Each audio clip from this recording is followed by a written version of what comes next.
Hello, everybody. Welcome to the show. Happy Friday, everybody. We are here. The draft is less than a month away. That's right, less than a month away. And we've got a lot of ground to cover, guys. We've got a lot to get into. So I'm Brendan. That's Brandon. And look, I'm doing my own work on the draft. He's doing his own work on the draft, but it's not really a pre-draft process if we can't put our heads together and try to figure out where we really stand here. So, Brandon, how are you doing today? I'm doing great, man. Draftmas. It's one of my favorite times of the year. You know what I mean? Mm-hmm. Start daydreaming about all the possibilities. What are we going to get in our stocking, Brendan? Mm-hmm. Right. Yep. And unlike the NFL season, where there's a 90% chance you're not going to get what you want, maybe even more than that, the draft, there's actually a pretty decent chance you might get what you want. It's, I'd say, over 50%. Especially with John running the value model the past couple of years, right? Where if you were back in 2019 and had your guy you like, or 17, like you weren't getting him, man, unless it was DK Metcalf. But now it's the last couple of years with going back to that value-based model. You have an apple of your eye like a Charles Cross or an Abraham Lucas, and they selected the guy I like. Yeah. It's been a little bit of a renaissance here, and whatever negative things you can say about the way the Seahawks have been run the last few years, and there are some things that some people would criticize, the drafts have been nice. The drafts have been pretty good. At the very least, they've been run from a place of sound mental decisions. It's been run from a place of, I think, good decision making, and that's really all you can ask for. I'm not asking for you to get every pick bang on perfect. I'm just asking you to come at it from the right mindset. You're gonna fail at your picks even when you've done your due diligence, all your investigatory work, and look, got all the testing times, and you've torn through all the tape, and you might be really right on your assessment. To your point on this, Brendan, but things can still happen. Injuries can pop up, or the guy has some weird off the field thing that happens out of nowhere. Kind of like that Isaiah Wilson kid from Georgia a couple years ago. It was the tackle that they drafted who didn't end up playing any snaps. Stuff can happen that's completely out of your control. But what you can control, again, back to your point, is the intelligence of your approach. And when you're taking players, that you're really being smart in that, and you're not reaching for need, and you're trusting your board. And teams that do that, it's not going to be perfect, but they're going to have much better chances for success than not. Right. I have a saying when it comes to this stuff. There's a big difference between a bad draft pick and a dumb draft pick. Exactly. Big difference. Yeah, 100%. All right, so we're going to go ahead and open up this conversation about the 2025 NFL Draft with one of the most fun positions to look at, quarterback. It's a position that I think everybody kind of rallies around pretty much every year when it comes to draft stuff. And that goes for even right now, even though the Seahawks are in a position where I don't know if they're going to really be thinking about drafting a quarterback this year, independent of how we feel about the class. They just gave Sam Darnold a non-trivial contract. They still have one more year of Sam Howell on a very cheap deal. I don't think they're I don't think they're in a big rush to add another quarterback at this moment, if I had to guess. Would you agree with that? Boy, I find myself a little bit on the other end of the scale with that one. And I've been a guy, with us doing this for a couple of years, who's been pretty sound in saying, this is not the year. This is not the year. This is not the year. This is more of any of the time in doing this since starting up here on YouTube with this and covering these drafts. This year, more than ever, I feel like kind of a little bit more so that John, with all of those extra picks that he's got in this draft, with how only having the 1 year of club control, and even in Darnold's case, to where you can get out of that deal after a year if you really wanted to, I think it's really set up for John to end up carrying 3 quarterbacks this year and probably drafting some guys somewhere in this draft. Yeah, the contract details on that Darnold deal came out. It's actually not as clean as some people were thinking. It is a deal that looks like we're intending him to be good for at least 2 years. So I don't know if I'd totally buy that. He'd have to be pretty bad for us to feel good about moving off of him with 2 years left on that deal, I think.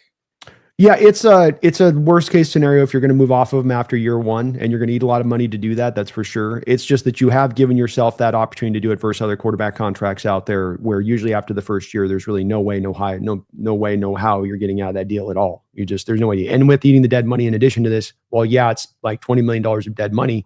You have as much substantial cap space as anybody in the NFL next year. And so if there's a better quarterback option that comes around, for instance, Brendan, if the team wants to go to a Trevor Lawrence or some other kind of thing like that to trade or go up and get a guy in the draft, they can do it. And it's not going to be insanely painful to be able to do that, especially if they've got a better answer there at the position long term. But the Howell situation is he's only 1 year left here. Right. And then that is where you'd like to probably have a development guy. And I think wherever we stand on Howell, I think you'd probably agree at this point, probably not the development guy on the squad as it currently stands moving into the future.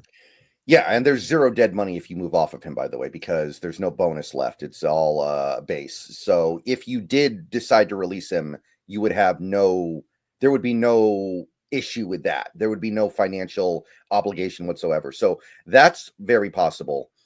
I don't know. I'm just not so convinced after looking at the way that Darnold deal was structured. It does look like we have some faith that he's going to be good for us. And I think it would take a pretty disappointing 2025 season for us to want to pull that parachute cord after one season.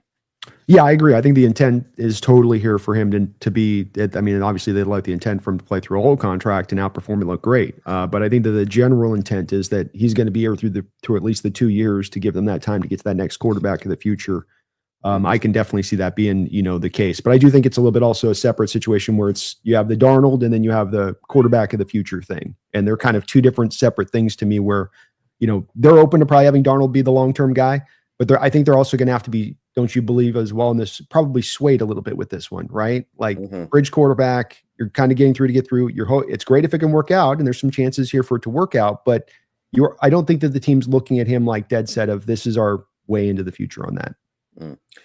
Yeah, and if they can find the right quarterback at the right spot, I think they could do it. I mean, there's no rule against carrying 3 quarterbacks for sure. John's done it before. Yeah, there's no rule against releasing Sam Howell and taking on 0 dead money and just saying, okay, rookie, you're our backup quarterback. So I'm certainly open to it. But there's a second question here, and that's a question we're going to have to answer by just talking about these quarterbacks. How good is this class? Where are the good quarterbacks? Who do we like? And that's a question that's actually kind of tough this year. It wasn't hard last year. Last year, there were a lot of very appealing QB prospects. You could definitely find somebody you liked. It was no issue to find that quarterback that you felt like was going to be a franchise guy. There were multiple guys that were clearly on that level. This year, it's not quite so clear. So you want to just go ahead and start talking about these guys and try to figure out what we can figure out? Yeah, I think overall it's been widely accepted that this is a weaker quarterback class versus historically generally, and especially recent history, especially in regards to last year. But it's particularly weak at the top. It's not weak necessarily in the middle. And I would say this is the big difference here. And it's part of why I have so much confidence the Hawks are going to take quarterback in this draft is because this is a real unique draft to where there's a little more of a glut of quarterbacks, I would say, into sort of that 3rd, 4th round range of things who are guys with some legitimate talent. They've got some holes in their game. That's why they're dropping to 3rd, 4th round. They're not perfect prospects, but they're guys that you could certainly get excited about, or I could see John getting excited about with their skill set and what they bring to the table. And that's where I think it lends itself a little bit better to drafting. But at the top, especially your top 2 guys that we'll get into here, these guys are going to be probably overdrafted for where their talent is. And both of these 2 guys in Shedeur and Cam, I would say at this point, even if we were going back into last year's draft and those guys were coming out, I think both of them go behind all of those quarterbacks in last year's draft. Yeah, I've thought about that some too. I At think the that's first round, probably correct. Yeah, I think that's probably correct. I don't know if I would have taken all of them ahead of our first guy here, but I think the NFL probably would have. You're right. So let's just go ahead and talk about the current. Well, this one's kind of tricky, right? Because the big boards are kind of all over the place with them. Ward's going first. Yeah, but he's going to go first, right? Like the mock draft aggregate has him going number 1 overall. But the actual big boards are kind of all over the place. Some barely have him in the first round. Cameron Ward of the Miami Hurricanes. So didn't test at the combine, did do his measurements though. And he's actually pretty darn small. Like I was a little bit surprised. He looks bigger out there, I feel like, but he's going to be 23 when the season starts. He's got real short arms, real small hands. It's not quite Kenny Pickett hands, but it's going to make you think of it. And to be clear, we're going to talk about this guy because we want to be exhaustive, but this is forbidden fruit, right? We're not going to get Cam Ward. He's going to go in those top 5 picks, those top 3 picks, probably that top 1 pick, like you said. I got to tell you though, this piece of forbidden fruit, I'm not saying it's bad, but it's not quite as tempting as the usual piece of forbidden fruit that you find in a top of a draft. Yeah, he's going to be overdrafted here. In my opinion, I do like Cam Ward a lot. He's got skill, but to me, it's the difference, right, Brendan, between saying a first-round quarterback and a top 5 type first-round quarterback, and that there should be, you look at those two types, and there's two different skill sets, your physical abilities you're really bringing there. And with Ward, like you said, there's height. He can move in the pocket really well, and he certainly got moxie in his ability to kind of get around through traffic in that pocket, but you wouldn't call him upwardly mobile either on that side. He's a good improvisational, but then on the other side of it too, he's a guy that can make his share of mistakes and be too much of a gunslinger and try to be fit in. So there's a lot of pluses there with him, but this typically, as you go historically on this kind of player, would have put him more into kind of, I think, mid-teens to late first round, and where you would, see him as a traditional. He's being driven up because of the desperate need of the position by so many teams at the top of the draft, and because there isn't any other quarterbacks in this draft that are where he's at talent-wise, really at the on the bottom line. And that's what's pushing him up. But to me, I think you agree with this, that you don't want to be that team that's picking that guy that's been artificially pushed up in a given year, because there's been so many quarterbacks, we've seen this happen in the past, that it's you come back 2 years later, don't you, Brendan? You're like, yeah, that's why we said that guy's was a first-round pick up here and not a top 5 pick. You guys, you leaped. You took the wish on a well, flick a coin kind of thing, rather than really knowing about what you're looking at. And that's really the heart of what we're trying to do here in the show today is, you want to identify these guys properly and appropriately, so you're selecting them in the right spot for where their talent is truly at, not for the desperation for the need of the position. And this is something that happens pretty much every year. It feels like almost every year there's one QB that gets elevated artificially almost. It almost feels like they get astroturfed into their position. A great example, like last year you had JJ McCarthy. I didn't think it made a lot of sense for him to be going in the top 10 of the draft. I still don't think Bo Nix should have gone in the top 12. Now, he fit well with where Denver was. I understand that maybe they decided, okay, we're going to go ahead and extend ourselves a little bit because it makes sense, but I don't think Bo Nix is a top 12 talent personally. Historically, guys like Ryan Tannehill really elevated themselves late in the process. I remember Jay Cutler. Nobody really knew who Jay Cutler was, and then felt like the NFL just decided, hey, we need a third quarterback here. Let's go find somebody. So this happens all the time. I feel like it usually doesn't happen up to like number 1 overall, but that's really kind of what's happened here. Yeah, that's that lack of blue chip talent in the draft too, right? As a combo on the other side of this, where you are in a draft right now where there's not that spark. Like Abdul Carter has got a foot. It's like there's something on these other guys, as far as if you're looking at the other option to them, that doesn't quite make them as a no-brainer pick in that spot so high. And so that's where I think it drives them back to QB, but you're absolutely right on that point. All right. So what I can say about Cam Ward, based on what I looked at, I mean, he's got a quick release. He's good at throwing off platform. He can throw under duress. He's got a nice arm. He's got a legitimate arm. This is not some featherweight arm here. He can make all the throws. He can feather throws in, like layer throws in. I feel like sometimes he doesn't. Like sometimes he hits the fastball when he doesn't need the fastball. Sometimes you need the curveball. Sometimes you need the breaking ball, and sometimes he doesn't hit it. He is pretty good at buying time in the pocket, like you said. He's hard to bring down in the pocket. I think he goes through his progressions fairly well. So there are things I like with him, like you said. But I feel like mechanically he's a little bit inconsistent, and it hurts his accuracy. He's not as accurate as I would like a quarterback to be. I feel like for the system that he was in last year, he probably should have been a little more accurate. Like you see college quarterbacks in systems like that hitting over 70% of their throws, and Cam Ward didn't have that.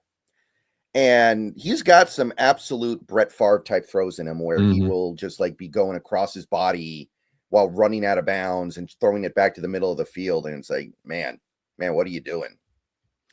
Yeah, you're gonna have to break that horse. You're gonna have to break that wild Mustang, Brendan, in a lot of ways, because the bad habit side he can get away with in college because he's got the offshoot throws, and you can get around it. But in the pro level, you've got to play much cleaner brand of football.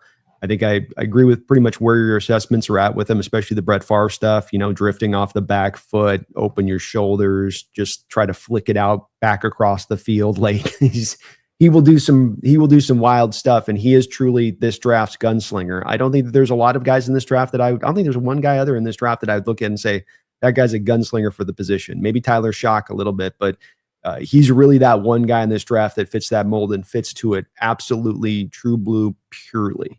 And so the talent's there. He's got that little flick, like you say, the quick flick, and he can get that ball out and get out with some velocity.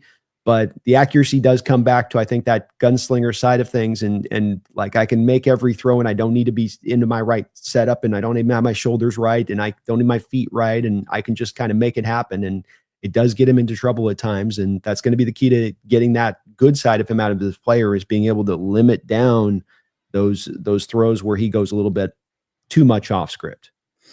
Right. So if he was there at 18, and we know he won't be, but if he was there at 18, how would you feel about drafting him there? I wouldn't have a problem taking him at 18, because I do see him as a middle to late first round talent at this point, and where I see him standing. So if you take him there, well, I guess I should say I've had more of a like high second round grade, but it's right on the first round line for me. And when you're talking about taking the quarterback position, which, look, as much as value and need stuff factors in, there's also positional value to this too, right? And when it comes to quarterback, you have to especially probably elevate that in consideration versus where you have the grade. So if I've got a guy with a high second round grade that you take in the 18th pick, I'm not going to get pissed about that with the quarterback position, especially one with us here in Seattle that we've not necessarily addressed very often here in recent years. Right. And well, I would argue that it also swings the other way as well. Kind of, you have hitting on a quarterback is extra rewarding because the position's so important, but missing on a quarterback, taking the wrong quarterback, is extra painful for the reciprocal reason. So you got to really like the guy. So I would probably take him at 18 too. I think I would. But yeah, it swings both ways. If you miss on a quarterback, you set yourself back for a good long while. You do, and that's one where that would give me a tiny bit of hesitancy to this one. But at 18, dropping that back, you didn't move up to get him. You still have your collection of picks. You have so many picks in this draft.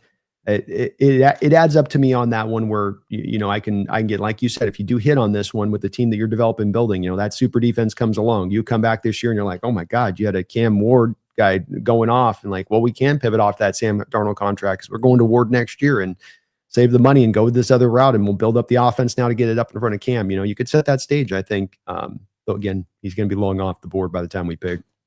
Right. How do you think it plays out, by the way? Do you think that the Titans take him, or do you think the Titans trade the pick? I think that we're going to see 1-2 the quarterbacks go in this draft. 1-2. And so Titans take Ward. Titans take him, and then I think that the next team goes quarterback, whether it's a trade up or not. I think that you're going to see them go 1-2. Yeah. Who's the second team again? It's not the Giants. It's who is it? I don't know. I'm spacing off it myself. It is there you go. So yeah, impetus is there for them to do that as well. I mean, there's a chance they go Abdul Carter and pair him there with Myles Garrett, but they need quarterback help there. They're going to need a quarterback in the future. It just, to me, makes too much sense. And if it makes too much sense for you when we're this far out with a quarterback to a team, Brendan, doesn't it seem like it's like the Denver Bo Nix thing you mentioned? Like, okay, Nix isn't really meant to be that high in the first round, but the fit with Peyton. Yeah. And it just ends up, we get closer and closer, and the more of the certainty to it just locks in. I'm just getting that feeling now where, like 2 weeks ago, you were getting like, well, Shedeur going to drop out of the first? Is Camp, and now it's like, now it's locking into traditional norms on this in the way that it does when these guys are in the position they're in. Yeah, it was fun to talk about for a little while. Yeah, it was interesting for a bit there, but I think that these teams are just, that need is just too hard. I mean, Cleveland's still trying to kind of go for it, and look at their quarterback room. They're not getting Watson back, and they haven't exactly set the world on fire this offseason with the guys they've looked to bring in there. Yeah, Shedeur in Cleveland, he's not going to be happy. No, he's going to be a very angry man out there at Cleveland. Yeah. I don't know, but that's the other interesting part too that could be with this with Shedeur, and we'll get that obviously with Shedeur's skill set, because Shedeur seems to be a guy too that a lot of people are trying to say, and I do kind of agree with this. Maybe better suited to be in warm weather area, indoor, dome kind of thing. Real quick here, it's Hoof. Thank you for the member message. Member for 47 months. You are coming up on 4 years here, which is let's go Hoof. That's right near the top, man. That's as long as I've had any member almost, I think. That's hella good. Let's go. Hoof. Mm-hmm. Okay, so our next piece of forbidden fruit, and I gotta tell you, I'm not gonna say it's inedible, but there might be a wormhole in there. There's some bruising. I gotta be honest. No offense, but that's just how I view him as a prospect. Shedeur Sanders of the Colorado Buffaloes, one of the more well-known college football players in recent memory because he was such a public figure, the son of Dion, all the stuff he did in college these last couple years. Again, didn't test at the combine, did get his measurements. Again, he's kind of small. And by the way, these smaller players with shorter measurables, that's something that I noticed permeating this whole draft. I feel like so many of these guys just have T-Rex arms and baby hands. I don't know what it is. We're putting something weird in the water. I don't get it. I guess so. Something's happened. I agree. I'm seeing the same kind of thing. So a lot of those, especially the short arm stuff. Yeah. So anyway, a couple of the major big boards actually have him outside the first round. ESPN and PFF both have him as second round picks, but the aggregate has him going fourth. And like you said, he's probably going to go even higher than that. A lot of production the last 2 years. How do you feel about the Sanders kid? He's a guy with a lot of BB plus tools in his kit without anything that's anything close, I think, to even an A minus quite. He's an 87 across the board is sort of how you from arm strength to mobility. I think the biggest thing that stands out to me is on the good side with him is, he is a very refined thrower of the football. This is a guy that's grown up with a dad that's had him all to the camps, had all those instructional guys that are experts at the position to teach him along the way. And you can feel that from him mechanically. We're talking about Cam Ward having a lot of mechanical stuff that's all over the place. With Shedeur, it's locked in, and he's going to deliver the ball in the right way to give him the best chance to have that accuracy and velocity on the throws. He has give you that BB plus athleticism. This is not Deion Sanders. You get tricked a little bit of being him the son of Sanders, thinking, oh, he's going to be like Deion was and just, he can fly. And it's like, no, he can't fly. He's got functional, good mobility, but it's not going to be anything that's, next level back there. He's tough as nails. There may be one other quarterback in this draft that's maybe more tougher than him. Two other quarterbacks in this draft maybe more tougher than him or as tough. He's a guy that did not have a good offensive line in Colorado. And what you like about him is that you don't get a lot of times with quarterbacks that are top end quarterbacks like this as much of an opportunity to see how it is when they don't have things consistently clean and good for them to be able to just do their thing, that it's hard and that they've got to fight through that. And he had to. Now, downside of that is he also threw his lineman under the bus during a press conference at one point during this year.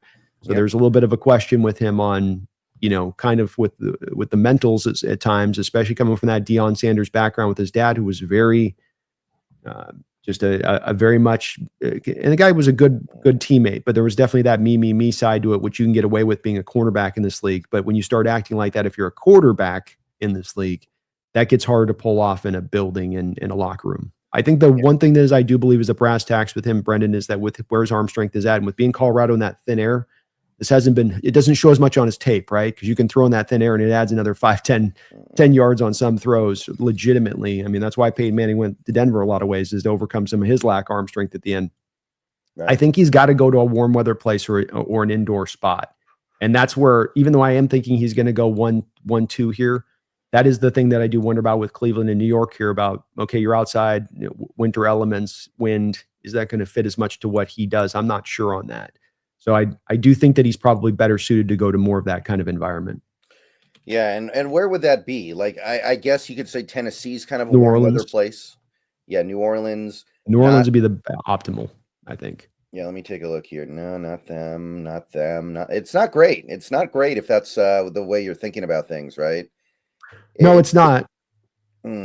I think Miami and these could be trade up teams, but I think Miami and the New Orleans Saints could be two teams that are kind of two quiet teams to watch out for there. Miami with Tua, they need some insurance policy there with Tua. Still a team that's trying to, with their coach, keep his job and roll through there. And then the Saints, you got Spencer Rattler, and I think that there's a good chance Derek Carr gets moved before the draft, in my opinion. Yeah, something's got to happen there. But Shedeur, my notes on him were he's very accurate when given a clean throw opportunity. He was 74% completion behind a god-awful offensive line last year, so that's really good. He's very tough, like you said, and he's got confidence as well. He's willing to hang in there and make a throw even while getting blasted. He's not he doesn't ever, like the old David Carr stuff of like lowering your eye level because you're afraid of the pass rush. You start watching the pass rush. He doesn't do that. Understands how to throw with anticipation. He buys time pretty well in the pocket. I think he's savvy pre-snap and post-snap. But the arm is, I think, maybe even not even a B+. Like you were saying, B to B+ traits. I don't even know if the arm is that. I think the arm is more like maybe a B minus. It's okay, but I think that Colorado air does kind of sell it a little bit more than it should. I do think he takes some sacks that are on him. I know his offensive line is bad, but I do think he does hold on to the ball too long. He has kind of a slow release. It's not like the Cam Ward where he can just flick it out there. The release is a little bit slower. And like you said, the character concerns. So there is some fun stuff here, but I don't know. I can't get past that arm talent. It's not anywhere near enough for me to be taking him in the top 10 or top 5 or wherever it is he's going to go. So for me personally, I'd put him in the second round. I know he's never going to be there, but I don't know. It's hard for me to spend a first round pick on a quarterback when I think his arm talent just isn't really up to snuff. Yeah, I would have an issue with that too. And talking about warm weather, it's, Lumen Field is kind of the opposite of the South, warm or a dorm, isn't it? As far as that weather conditions are concerned. And so I may not be with his physical skill set a fit just to the stadium, regardless of where you're picking him in the draft with that arm strength and with what you're dealing with there. So I've got a second round grade on him as well, but even that I have some hesitancy there because of that. Right. I mean, there's the objective value of the player, and then there's the subjective where you would want your team to take him, right? There is a difference there. Like, objectively, Sanders might be worth a second round pick to me, but subjectively, I don't know if I'd want the Seahawks to take him there. Yeah, exactly. That's right where I would feel along with it. I just wanted this. I'm very much, and I've been, like this with the building of the offense and coming back to like being dedicated to running the ball, and that you're building a team to the stadium you build in. Kind of like the opposite of what the Mariners have done for years at times. We're going to be a bunch of right-handed power hitters that strike out a lot. You're in a big band. You're in a vacuous stadium that you need to play small ball within. So I think it is similar to football in this way, in that you want to build a team to the stadium you play in, especially with the inclement weather we have here in the Pacific Northwest. Mm-hmm. Or you just signed Nelson Cruz 8 times, and it's like to hell with your marine layer. That's right. Just find the guy that can blast through it. Mm-hmm. All right, so now we're getting down to guys that are at least conceivable, at least theoretically available when the Seahawks pick. And this first guy, I feel like maybe even more than these first 2 guys, is a guy who got artificially elevated as the draft process went on. This was a guy that people weren't really thinking about that much all season long. He really wasn't doing anything that blew people away. And then over the last couple of months, just all of a sudden, now he's supposed to be like a top 5 pick, according to some people. I've seen this guy go in the top 5. I'm not kidding. It's Jackson Dart. Jackson Dart of the Ole Miss Rebels, playing in that God, who runs that offense? It's I can't remember his name. What's wrong with me? Kiffin, right? Mm-hmm. The Kiffin offense. So again, another guy who didn't really do any drills at the combine. By the way, these quarterbacks are getting on my nerves. Do the drills at the combine. It's fun. Yeah. Yeah. I'd like to see it. Yeah. So anyway, his measurements were okay. He's got very short arms, though, alarmingly short arms. Everything else is more or less okay. And the big boards, they haven't really caught up to where some of these mock drafters are. Like, the big boards all have him in like the 3rd or 2nd round. The aggregate has him in the early 2nd. The mock drafters are putting this guy up really high all of a sudden. So are you seeing it with Jackson Dart? Well, I have my evaluation where he is, but I also have the outlook of where I think he is going in the first round, I think, at this point. And if I was a betting man, I would say he's going to be picked before we select at 18 somehow or another. I do agree with you that there's been an elevation here of him through the post-draft process. This is, to me, the trap you want to avoid as a team that so many teams jump into year in and year out. He delivers the ball on time. He's not, to me, the biggest guy. The arm strength is good, but it's not mind-blowing or going to blow you away amazing. He's not a super processor for the position. Lane Kiffin's got a lot of simplicity within what he does and asks him to run that system. When you look at him statistically this year especially, he really ate on the lesser competition that they played. You go through the little, just the weaklings in your schedule, and he lit those teams up. And then when he had to get into the SEC and actually play legit teams, there was a real difference in his performance. There was a difference in how his accuracy was, especially on the deeper throws. I think that the kid's a very tough kid. He's going to lay it on the line kind of player, a little bit like Shedeur in that way. But to me, that's why I do put more into the third round place of it, is because I do think that there are some limitations here. It doesn't have the greatest of size wise. And then the arm strength is just okay. And the mobility is kind of, to me, in sort of a Baker Mayfield. The comp that was thrown out by my guy Randall here on my channel, which I love this comp. I think that this is the one that fits. Dak Prescott. He's Dak Prescott to me. And Dak went where, Brendan? 4th round. There we go. I thought it was 3rd round. Did he go 4th? No, he was 4th, I think. Okay. So third, 4th round. This is where you take this kind of guy for where the talent is. Don't elevate him. Take him in the right spot for where they should go. And to me, when I look at Dart, I just don't see anything that's difference making to him. I'll take a guy in the 1st, 2nd round. I want some difference making traits to the guy. I don't want just a guy that's like, well, he's really tough and he's got a lot of, grit in the, that's worth something, but it's not worth enough to elevate versus the other guys that are available there that you'd be picking instead. He is going to get elevated up. I just can't get sold on him though. I don't think he's the biggest improviser at the position. There's a lot of premeditated stuff to how they had him play.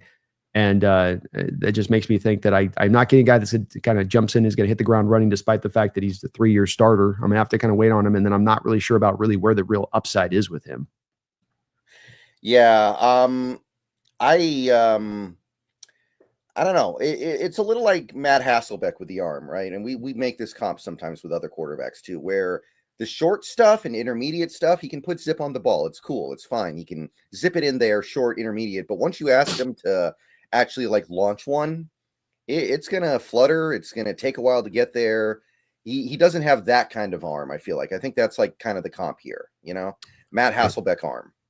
Yeah, I'd go with that too. And that's where it's fine. He'll be able to be workable in this NFL, but I don't see the high upside on a guy like this to be taking him early. This is more of like you take the flyer 3rd round, and if it pays off, it's great. But if it doesn't, you go, you can see why it wouldn't as well.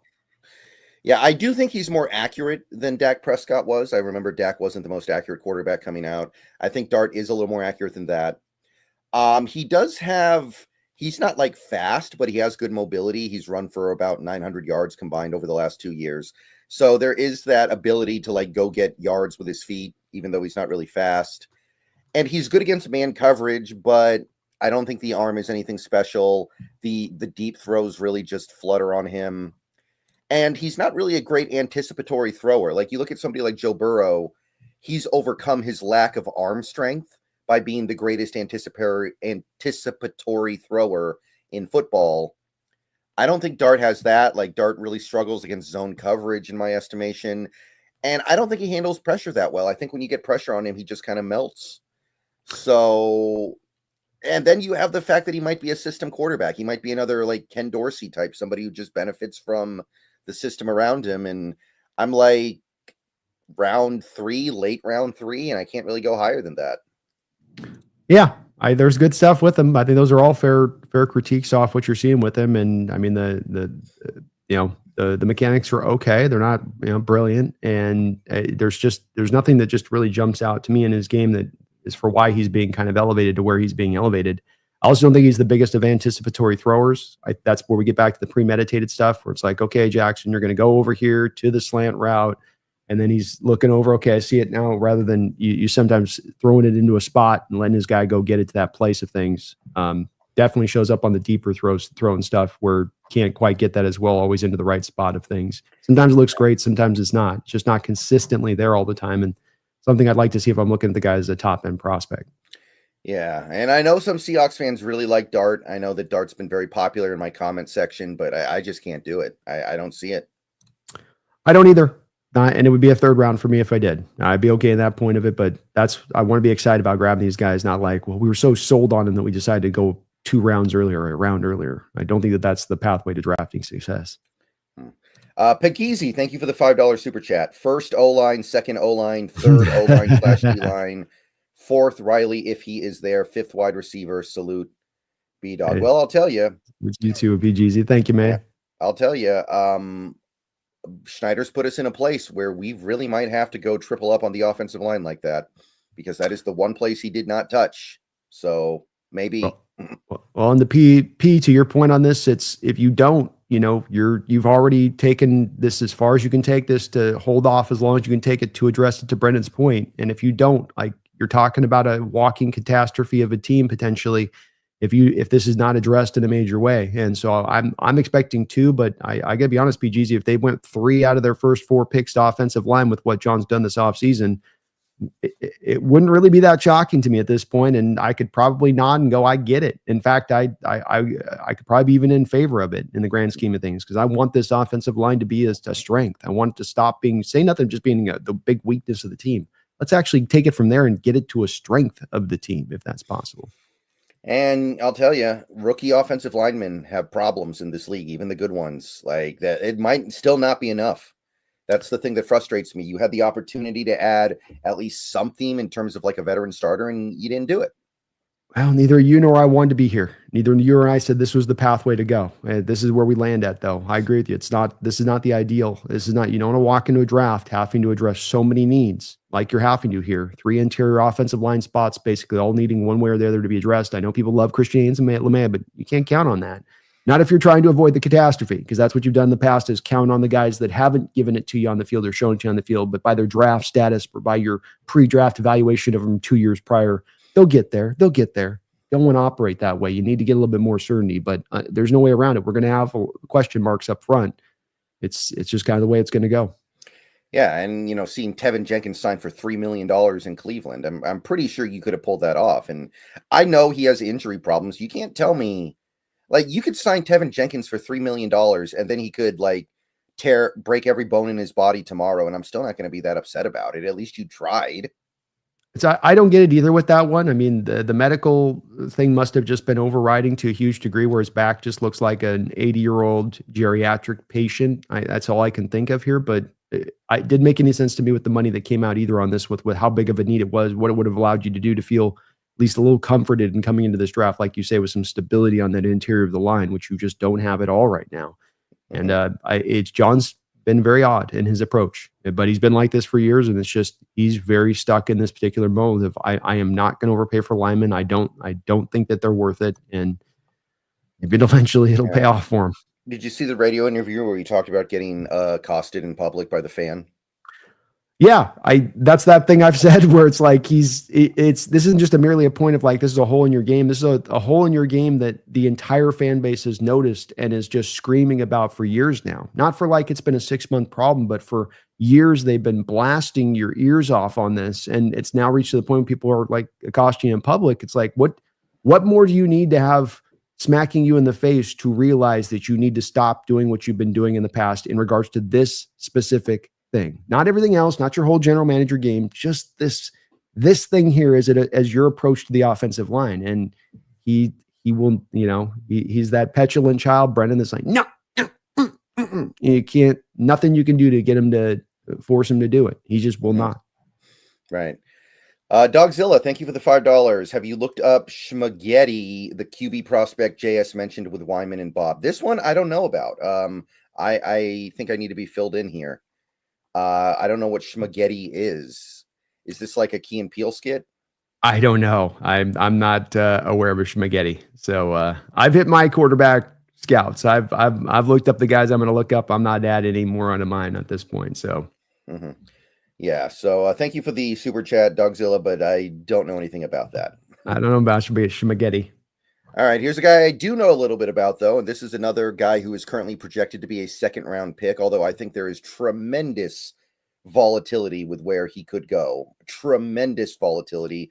Jaylen Milroe of Alabama, the Crimson Tide, the guy who oversaw the first Alabama season to not end in the playoff in quite some time, and it was in the expanded playoff, which, I don't know, I probably read into that a little bit more than I should. Not as big as I expected. Like, he tested at the combine, 6'2", 217 pounds, short arms. Big boards are a little bit all over the place on him. We've got some third rounders, second rounders, 1 first rounder, 1 fourth rounder, and the aggregate has him in the middle second round. What are you seeing with Jaylen Milroe? How are you feeling about this guy as a QB? There's no more talented quarterback in this draft than Jaylen Milroe.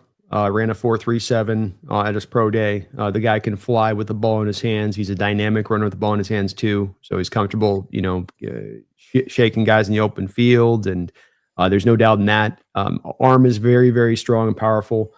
but he is raw as the day is long. And when it comes to his hands, they feel almost smaller than the 9.38. It's like he's throwing a cinder block is how it kind of feels like at times when he's throwing the ball with the level of what you can feel like control. You know, some guys have those big hands where you can feel like they're really controlling the ball coming out of it, and they're able to really almost manipulate the ball with that control. Whereas with him, it almost feels like it's, you know, on his palm like this, and he doesn't have fingers, you know, and it's like, well, it's coming out like that almost. Do you remember the controversy with him? Apparently his hands were like 8.5, and then a month and a half later at the combine. Okay. Yeah, they just did this with Will Campbell. Did you see that with Will Campbell too? Like his arm length gained like an inch from the combine to his pro day.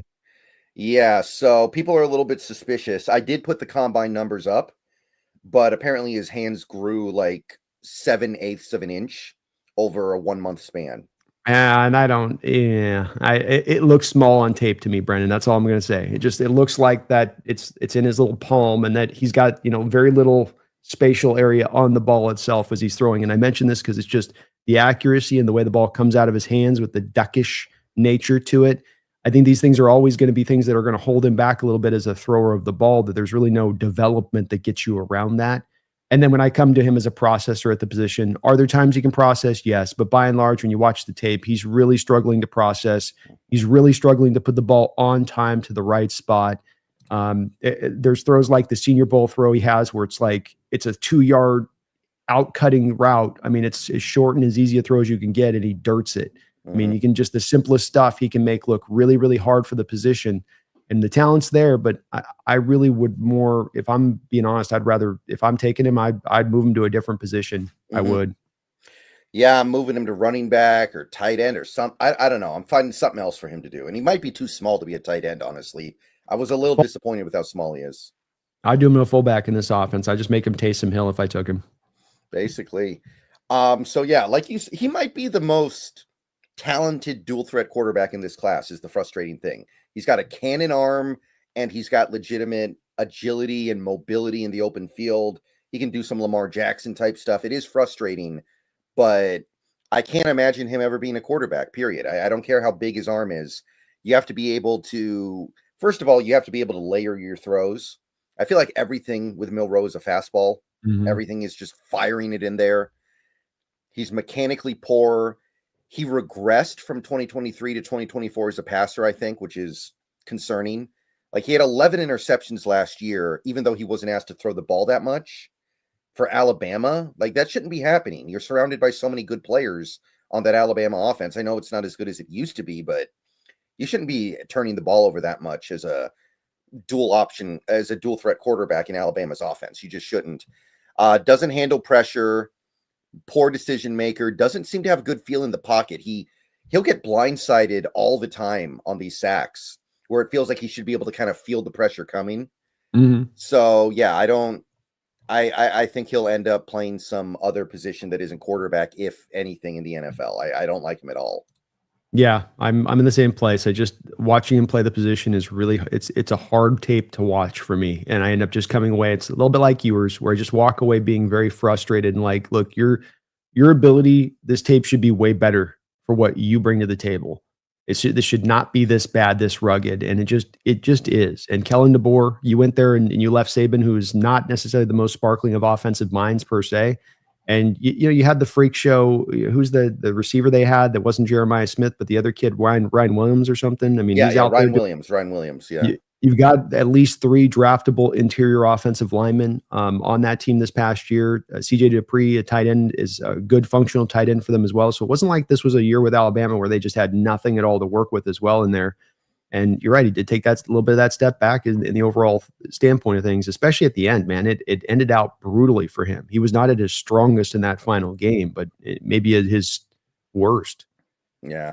I remember last year I was grinding some of the Auburn tape because I was studying DJ James and Nehemiah Pritchett after we drafted them. And I was watching that Auburn-Alabama game, and I was like, ooh.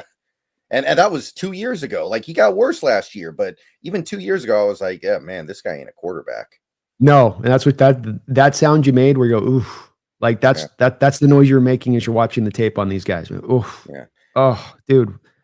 Jaylen, what are you doing? Jaylen. You know, I want to be the coach pulling him to the side of that line. Where are we going with that? What are you thinking there? You know? So I'd go 5th round. That's where I put him. I'd take a 5th rounder on him. Gadget. Lay 4th, and I've got him behind a lot of guys we're going to probably talk about on this list where I've got him stacked at. So very similar kind of place and where I land. God's Gang, thank you for the $5. I know we were talking this year's draft, but have you checked out Nico Iamaleava? I know I mentioned him to Brandon. Wasn't sure if you had a chance. Yeah, this is the Tennessee Volunteer guy who's going to come out next year. I think he's like 6'6", and he's got an absolute cannon. He is a lot of fun. I like Nico a lot. And I really apologize. I hadn't God's Gang. I've been trying to catch up on some of the. I've had about like 15 suggestions on my list here for some guys to scout through. So I've been trying to grind the last 2 days. But I've got them on my list here. I'll take a look at them for sure. Check with me on Sunday's show, and I'll have a breakdown with you. But yeah, I've been definitely backed up a little bit. I'm sorry, God's Gang, just having a chance. I mean, you got more than a year to look at him, right? He's not coming out this class, so don't worry about it. It's true. God, he mentioned last stream. I told him I was going to get a look, so I dropped the ball on that one. I meant to take a peek at him. He is very fun, though. Very intriguing. One more. And is he eligible next year? I believe so. Him and Arch should be 1 and 2, I think. Oh, him and Arch, and I'll tell you, don't sleep on Clint, the kid out of Clemson. Yeah, Klubnik. Yeah. Allers out there, and Caden Salter, who could have a real interesting kind of year. I mean, if Caden Salter came out there and gave you not a Jaden Daniels kind of jump, but something close aligned in his last year, I mean, it's possible there. So really liking the draft class next year. It's a good thing. Yeah. Should trade some of these 2025 picks or 2026 picks, man. All day long. All day long. Yeah. Okay, next quarterback. This is a guy we've been talking about for what feels like 8 years, man. We've been talking about him constantly, and it's partially because we know John likes him, so it is a conversation worth having. I don't know if John still likes him. It's hard to know. And really, he shouldn't be making that kind of stuff public anyway, right? You keep that to yourself. I think, but that's probably why we're like, man, he just must love him so much because, it's against everything in his, thing to do that. Mm-hmm. Quinn Ewers, Texas Longhorn, 22 years old, wasn't, again, another guy, just not very big. Like, I thought the whole thing with Quinn Ewers was he was kind of a quarterback prototype. Mm-hmm. He would have like that 6'5", 235-pound frame that just screams franchise quarterback. Not really, man. Not really. He's got T-Rex arms too. The big boards, 4th round and 3rd round, pretty much exclusively. The aggregate has him as a mid 3rd round pick. So where did we ultimately land with Quinn Ewers after a few years in that Texas offense? Well, he's my guy right behind Milroe in the late 4th round. So that's where you could see where my evaluation is at. He's been one of my least, in fact, he's probably my least fun of any inside the 4th round quarterback that we've looked at in the past couple of years. This has been my least enjoyable one to look at. The guy's processing is not there. And Texas's offense is heavily scripted and heavily predicated on giving these guys simple, easy reads to go through a lot of the times. So you have this very small, shrunken down amount of throws and tosses over the course of the game where it's really on your back to process and think through and to make the right decision. And he, a lot of times, fails in those kind of moments. He had this big moment that stood out this year. I think they were playing Georgia, where he gets sat at the end of the half. And Sarkisian comes back after the game and he's like, yeah, I just felt like I had to sit him down to, just get his head right because he was just a little out of his mind. What? And against this big opponent in this big time of a game, you have to sit him to bring Arch out. And that to me was a real key moment there for Quinn Ewers in his time here, which has already been a bumpy one. You add on to it as well that there's injury history here with him. He's missing mobility. And I'm kind of at about a place here, Brendan, when it comes to quarterbacks and you're drafting quarterbacks where mobility is no longer an optional thing. This is no longer, hey, do I want to have the windows? There's a time, you might be a little too young for this. There's a time where there was that transition on cars where you were going between rolling them up and having the option for automatic windows. Well, we've reached the spot where it's automatic windows need to be standardized. And what I mean by that is that mobility for the quarterback position has got to be kind of standardized at this point. You got to be able to get away from somebody. He's getting away from nobody. I think backup cameras are standardized now, man. Yeah, we're to that point. We're past just mobility. Now it's like almost to like 4.5. I need a 4.5. Like we're getting to that spot of things. And so many things with him on that. The processing is god awful. The decision making and the interceptions There is no quarterback that is going to have a worse reel of interceptions on his tape than Ewers over his career. You go back and watch those bad throws, and you will just pound the table and go, what the hell were you thinking?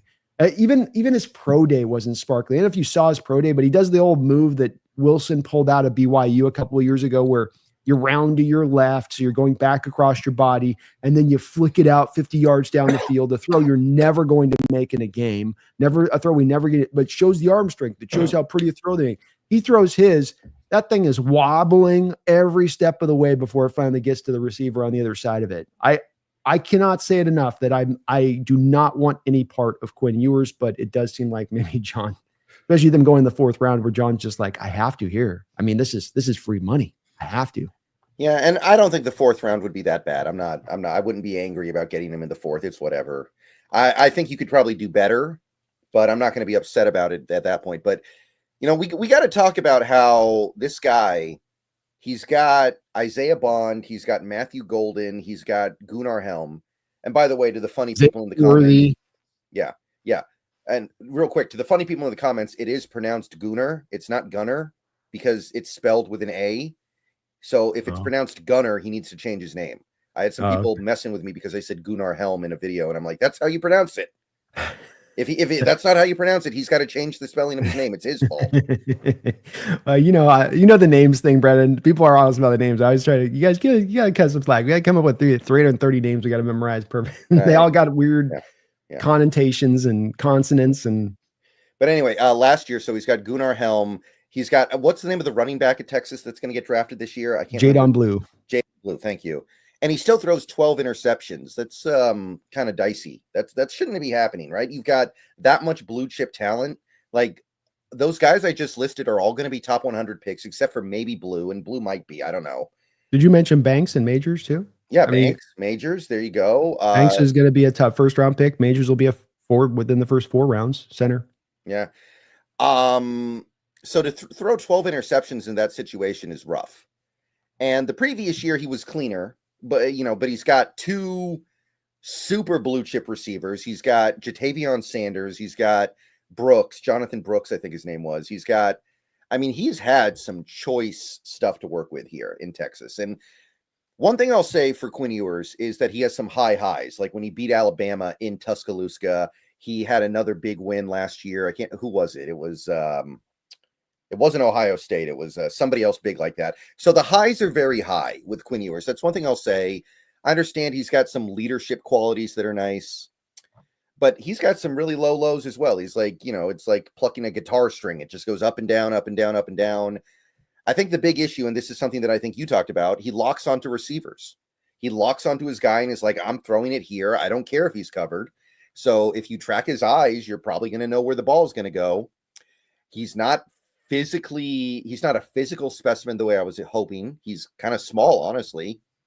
His arm is just kind of mediocre. Arm is overrated. Yeah.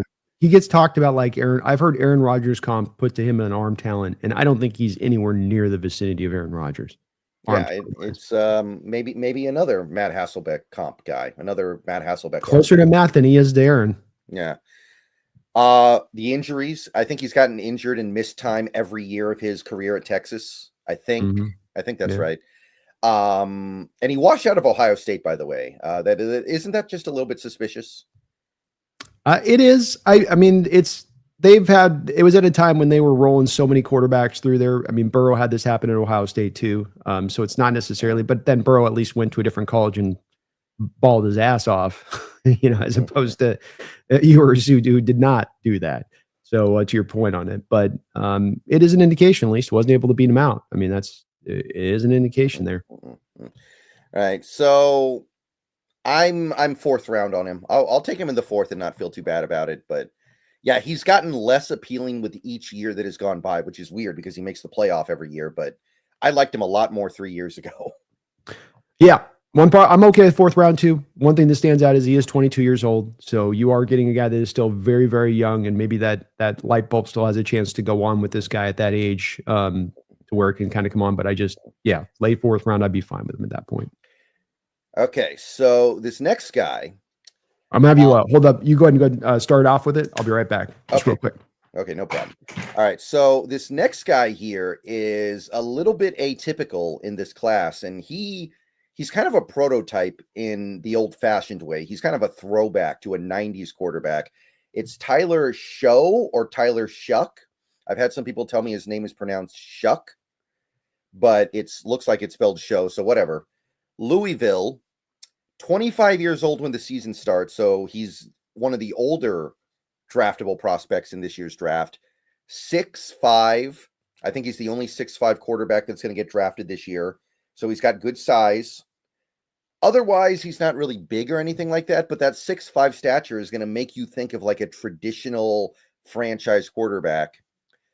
Did actually do some combine testing and actually did surprisingly well. Ran a 4.6 340, 1.61 10-yard split. Good broad jump, almost broad jump. What was it, 117 inches. Big boards, we're talking like third round, fourth round. PFF has him in the fifth round. The aggregate puts him in the third round.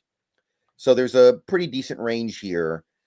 But we only really have one full year of college football play with you weren't here when I said this, but apparently some people are saying his last name is pronounced Shuck, but it looks like it's pronounced Show. I don't know what it is. I don't know if it's Shuck or Show. Shock. I've said shock. Something in there. Right. And that's because he can't stay healthy. The guy cannot stay healthy. He finally put together a relatively healthy season last year, played fairly well. So this one's interesting. Where did you end up landing with Mr. Shuck?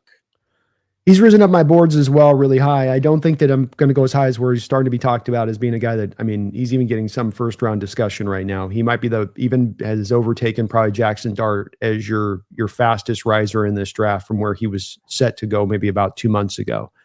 The injuries are notable, and it's something that he had to get through and fight through on it. When it comes to him and his skill level, though, it's legit there. He's got good size for what he brings to the position. He's got a really good arm, live arm. He can make every NFL throw. I think what stands out to him we've got a lot of guys in this draft, Brendan, from Quinn Ewers, Jaylen Milroe, a guy we talked about, Jackson Dart, sometimes where the Cam Ward, where the mechanics are not always clean. This guy, it's pristine clean. His lower half goes all the way up through to talk to his upper half through the throwing motion. It's free and easy in how it comes out. And it does stand out for some of the other quarterbacks in this class where it is a little bit wilder. Now, maybe this is a little bit what you'd expect to, though, Brendan, with him being a little bit more of an older quarterback, that you'd hope he'd have that more advanced, along in that way. Capable of being a progression reader. I've watched him at times be able to, go 1, 2, 3, come back to 1. He does a lot of that on tape. He's really tough considering the injury history, maybe almost too tough, where he will take these hits in the pocket and he'll stand in there where it's like, dude, just save yourself a little bit here, buddy. Don't go this hard with it. But fun player because the arm is very lively, and you've combined that there with the mechanics, and you're like, okay, I definitely like what I see. He can throw off platform, can throw sidearm, can change the arm angles on how he throws in that way. I'm comfortable throwing on the move. You do worry a little bit with him on the mobility side, where he's just not upperly mobile really at all. But I do put him in I put him in the top of the fourth round, and he's actually my fourth highest, or not fourth. He's my fifth highest graded quarterback in this entire draft. Oh, by the way, I forgot to put his combine testing numbers on the ticker. Let me fix that real quick here. Okay, there we go. So I kind of felt like he was like a throwback almost to like a 90s franchise quarterback because, he's all about the big arm that can make all the throws. He's good at using his eyes to manipulate defenders, gets the ball out quickly. He knows how to read the field. He kind of feels like a throwback to a 90s franchise quarterback. It's kind of fun having this guy here because he reminds you of like the Peyton Mannings of the world more so than some of these more modern quarterbacks, right? I like that. It's nice to have him around. Yeah, pure throw of the ball. And there's reference back those quarterbacks in this class sometimes where it's like not as pure in that way. Like they're fine, they're good, they can get it done, but not with him. It does stand out. And he is the tallest QB in this class. 6'5" is no joke. It's kind of interesting because if you watch his tape at Louisville, he's a pure pocket quarterback. No mobility, no escapability. Tested pretty well. 4.6 340 is not bad at all. So I don't know if maybe Louisville just didn't want him running around because of the injuries, but that took me by surprise. The 4.6 340 took me by surprise. We'll see if that ends up meaning anything, but it could. Yeah, we'll see on that. And I think it's when you have his ability to stroke it like he can, you're going to be more, I think, leaning into that, stay in the pocket, go through those reads versus the guys that aren't maybe as trusting in their ability to put the ball on time and then want to lean back on their legs a little bit more often. Right. And he's pure pocket quarterback, like I said, and that does come with problems. I think that he's often like a no risk it, no biscuit guy, so he doesn't always take the short and easy throws as much as he should. Pressure really gets to him. He can't handle pressure that well. And to me, the biggest issue is just he can't stay healthy. I think he had like significant injuries in 3 of his last 4 seasons. That's hard for me to be down with personally. I want to like this guy, but I ended up putting him in the 5th round because I don't think he's going to be able to stay healthy. I can't go higher than that. I think it's totally fair. I just like really I like the refinement and what you get off of him with it, and that's what's really elevated for me on this. And I think he can come in and for some of the other quarterbacks out there, if you need this guy to come in and play for you relatively quickly, I know the age is what you'd expect on that. He will be able to do that versus others that I think are going to take at least 1 year, if not 2, in some cases. Mm-hmm. Yeah, I wanted to like him more than I did, but I saw those 3 season-ending injuries in the last 4 years, and I was like, ugh. Completely fair. Especially behind the Seahawks offensive line, man. You don't want to be that guy. No, you don't. That's true. Mark Sanchez, thank you for the $5. Ewers went to Ohio State for a $2 million NIL deal, then transferred to Texas. He only went to Ohio for money.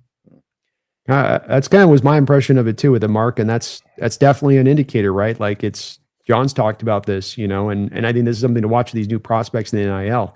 And if you go to a place and you run up against something, it's hard. Do you persevere and fight through that and try to overcome, or do you just try to go look for the easy landing spot that opens the door wide open for you that you can just go and, have the job handed to you? And that speaks to your kind of mentality, doesn't it? If you do go that other direction of it. Mm-hmm. Yeah, and I there was a time where it looked like Ewers was just going to become pure NIL money hunter. Like he was just going to stay in college until he's 30 and taking these NIL deals and probably making more money than he's ever going to make in the NFL, if we're being honest. He had $6 million supposedly on the table this year with a team. So to your point, if I was him, I would have stayed and taken all that money up. And then, I mean, not to mention, it's like it takes another $6 million this year. It comes out next year. He's 23. Maybe you do get some stuff figured out a little bit more, with some of the question marks that exist with you there a bit. But he wanted to get into the NFL, I guess. He must have somebody. I get the impression somebody's in his ear, probably from the NFL standpoint. We really love you. We'll take you in the bop, where he ends up going a lot higher than you and I think, but shouldn't. Mm-hmm. All right. Mark Sanchez, thank you for the $5 again. Louisville was ranked 1st in drops. Shuck's stats could have been better. Yeah, it's not really even the stats that worry me with him. It's just the injuries. Like I'm sure that his completion percentage should have been better than 62.7, but it doesn't. That's not even my problem. He's got a little bit, Mark, of that. To Mark's point on this, it's a little bit of the Josh Allen thing with Wyoming, where you looked at Josh Allen's completion percentage of 53%, and you're like, oh, well, he's inaccurate. But it's like what's happening is the guy has got a hand cannon, and he's throwing to really lesser talented wide receivers, and it's kind of a recipe for a lot of drops where those guys just like that thing's rocketing in there. They just don't have the ability to kind of reel them in. And I think there's a lot of that with Shuck's tape. Mm-hmm. Yeah. I'm not, that's not the part that worries me. He needs to stay healthy. Yeah, that's valid. Okay. Let's see here. So our next guy, this is the guy that I've continued to kind of like a little bit more than most of these guys. This is the guy who actually kind of resonated with me. Another projected 3rd round guy, Will Howard of Ohio State. National champion Will Howard, 23 years old, got pretty good size, man. I mean, he's probably the biggest quarterback we're going to look at in this class. Mm-hmm. 236, 6'4". That's a prototype right there, pretty much. 32-inch arms as well. He's got baby hands, I guess, but I didn't notice it too much at college, so I'm not going to worry about it that much. Did some testing at the combine. It was okay, I guess. Not really athletic or anything like that. Big boards, we got 4th round, we got 5th round, we got a 2nd rounder, actually. The aggregate has him in the 3rd. Where'd you land with Will Howard? Yeah, I've got a 3rd round grade on him as well. This is this is kind of the guy that I've probably gravitated more to anybody else in this draft when it's all said and done, is just the guy that I would probably, for value and where you select him and the upside and all of it kind of into the wash. He comes out of that in the shake to me as being that guy that I would most gravitate towards. I have at this point elevated him over Jackson Dart in the third round. I've gone back and forth on this one, but I'm going to put him over Jackson Dart as my third quarterback in this draft. He's a guy that with Ohio State walked in there and took over for McCord, who then went to Syracuse. So they looked at this guy and went, this is going to be an upgrade over this guy. And as good as McCord really spun it for Syracuse this last year, but he was that for them. And he understands how to play within the confines of the offense. He's not going to make a bad play worse. He knows how to throw it away. He knows how to be smart in his process. And this it seems like a small thing, but it's a big thing because there's a lot of QBs in this draft that don't do that, like a Cam Ward. Sometimes like a Jaylen Milroe.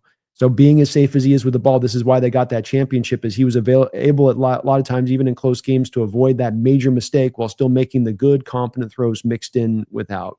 He's a guy with just a lot of moxie in the pocket. He can go through some reads. There is a lot of premeditated stuff in that Ohio State offense, but he's also working with the Chip Kelly offense, which has a lot of pro-style elements built within it as well. Play actions and pistol looks and, these kind of things that he's going to be asked to do at the pro level versus some of the other quarterbacks, Brendan, like Gabriel, for instance, that are just in a pure spread, just popping the ball to bubble screens all day. He's doing a lot more advanced stuff than that, in my opinion. Functional mobility, certainly better than a guy like a Tyler Shuck. I think he's probably like a 4.7-ish guy, but he's got some good long speed, if not he's not going to be real short area quickness, but he can get out and run. And he was used a lot of times, even in the goal line, as a runner by Ohio State and comfortable in that way. Just got a lot of little things, Brendan, that he brings, and like I said, like the keeping the game clean, great on the play action stuff. Like it's the little details on the play action where it really sells the play action hard to one way and gets defenses you can feel flowing the wrong direction, then comes back and makes the other throw over here to the other side of it, delivers the ball on time to the right spot. The accuracy is good. The arm mechanics are very clean and relatively efficient. So I kind of like everything all the way down the line on him. The size you mentioned, which stands out, and that's no small thing, Brendan. This ain't 6'1". This is the guy 205 pounds. He's 235 pounds. You can have a defensive tackle fall on him, get up and be all right and come back and play. And, he's not going to be broken by that like some of these other smaller quarterbacks could be in recent years. So I like this guy a lot. Yeah. I'm a Will Howard fan. Got a little bit of dual threat upside as well. Like he used his legs pretty well in college. Like, remember, college does the thing where they subtract sack yards from your rushing stats, which is stupid, but he ran the ball well. He has 16 combined rushing touchdowns over the last 2 years. Actually really good. He played his best football in the playoff for whatever that's worth. Like, I think there is an argument to be made that he stepped up when the team needed it the most. He's mechanically sound. He's got a pretty good arm. He reads defenses well pre-snap and post-snap. He does have a little bit of a slow release, and I feel like he does more like half field reading than whole field reading. He did have elite talent around him. I mean, my God, he was getting to throw the ball to Jeremiah Smith and God, who was Mecca. the other guy? Yeah, and Mecca Buka, but and the two backs, a lot of stuff with the just throw it to the back out of the backfield with them in their offense. It's a lot of throw to the flat stuff. Really bad combine too, by the way. That combine was bad enough to get people's attention in a very negative way. But you know what? He played so well for the season. I'm going to go ahead and mostly overlook that. I think there's enough going on here for day three for the third round. I'm going to say the issues are mostly correctable, right? Mostly, I think the issues with him can be fixed. So I'd go third round on him. I like Will Howard a lot. He would be the guy that I would go after if the team wants a quarterback this year. Me too. This is the guy that would be my guy on that. And I think he'd work really well within this premeditated offensive Kubiak and how it's designed. I think he'd just be a really great fit. Right. Let's see here. Okay, so now we're starting to get down into the guys that are a little bit less saucier. We're getting down into guys that are actually ranked in the day 3 area. So there's going to be some significant problems with these guys. There's going to be significant issues, but I do want to dig into them just a little bit here at the end because we do have time. And I mean, honestly, day 3 might be where we end up taking the quarterback, if we're being honest. Like, that's a very realistic possibility. Where the meat of them are at in this draft, where the numbers are out of them in the draft. So first guy, currently the top guy ranked at day 3 on the big board, aggregate is Dylan Gabriel of Oregon, 24 years old. I think he transferred from Oklahoma in 2023 to Oregon, if I recall correctly. You're right. Very, very small. 5'11", so he's got that Russell Wilson height. 205 pounds, so he does not have Russell Wilson's girth. Like Russell Wilson was what when he came out? Like 220? 25. 220, Yeah. 225. Yeah. Very short arms. He's got about as short in arms as you will ever see on any NFL quarterback. So he's got a lot to work through here. Nevertheless, the big boards mostly put him in the 4th or 5th round. He's put up great stats the last couple years. We can say that. Put up good numbers. But is it going to work in the NFL with Dylan Gabriel? Dylan Gabriel is exactly why Tua Tagovailoa should never have gone in the top 10, because Dylan Gabriel is a left-handed Tua Tagovailoa. I mean, they throw the exact same way, just different armed. They move very much the same way with the same kind of mobility. They have basically about the same kind of arm strength and what they bring. I really think that it's going to be I would be shocked, honestly, because I think Miami's going to feel the same way and wanting. I know I've said maybe Miami might move up in the first round and go get one of those top quarterbacks, but if they don't, I think that the way they pivot would be go get a Dylan Gabriel a round earlier because of just how he is so similar to Tua, not just in size, but then that means he can execute that offense, which is a very kitschy, like Miami runs that offense specific to them. Nobody else runs the Miami offense. And this guy would be able to come in there and allow them not to skip a beat if Tua does go down at that point and give him exactly the same kind of player and the same way he plays and the same style of how he plays. He is small, though. It's pure spread out there at Oregon. It's not him doing anything pro concept wise. It is where if you ask that guy to go through and do a lot more of, I got to ask you to process. I ask you to do things that are in the quarterback position from the neck up type stuff. You're not just on automatic mode. That's where he, to me, can kind of struggle. The arm strength is kind of interesting on him. I think what do you have that, like he set the record at the Senior Bowl with like the 74 mile an hour throw that he had, which like was better than 20 miles, beat the last, what was it, 20 miles an hour? Was it beat the last throw out? Yeah, it was like a substantial. He's got a cannon. He's got that cannon.